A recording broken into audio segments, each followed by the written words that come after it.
सो दोस्तों बेमको हाइड्रोलिक्स ने अपने क्वार्टर 3 के नंबर डिस्क्लोज कर दिए। डेटा लैक्स में हम जो है करोड़ में डिस्कस करेंगे। तो कंपनी का इस क्वार्टर का रेवेन्यू है 25 करोड़ का, पिछले क्वार्टर में 22 करोड़ था और पिछले साल 22 करोड़ का रेवेन्यू कंपनी ने जनरेट किया था। तो ईयरली क्वार्टरली रेवेन्यू हमें काफी अच्छा बढ़ता हुआ नजर आ रहा है। इनकम की बात करें तो इस क्वार्टर की है 25 करोड़ की, पिछले क्वार्टर में 22 करोड़ थी और पिछले साल भी 22 करोड़ की इनकम देखने को मिल रही थी। तो ईयरली क्वार्टरली इनकम भी हमें काफी अच्छी बढ़ती हुई नजर आ रही है।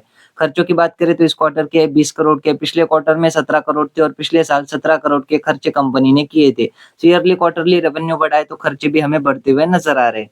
कंपनी के प्रॉफिट की बात करें सो दोस्तों कंपनी का इस क्वार्टर का प्रॉफिट हमें देखने को मिल रहा है लगभग 4 करोड़ का। पिछले क्वार्टर में 4 करोड़ ही था और पिछले साल 3 करोड़ 30 लाख का प्रॉफिट कंपनी ने जनरेट किया था। तो ईयरली कंपनी का प्रॉफिट बढ़ा है लेकिन क्वार्टरली हल्की सी गिरावट प्रॉफिट में देखने को मिल रही है।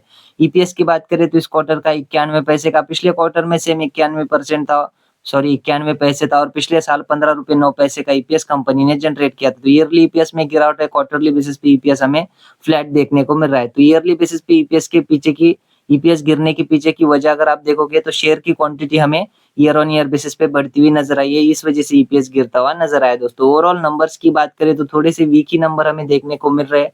तो हो सकता है कि छोटा मोटा पॉजिटिव रिएक्शन शेयर में शायद से देखने को मिले। सो ये थे दोस्तों बेमको हाइड्रोलिक्स के क्वार्टर 3 के नंबर। आशा करता हूँ वीडियो आपको अच्छी लगी होगी। अगर अच्छी लगी हो तो वीडियो को लाइक कर देना और ऐसी अपडेट्स के लिए चैनल को सब्सक्राइब जरूर कर लेना। धन्यवाद।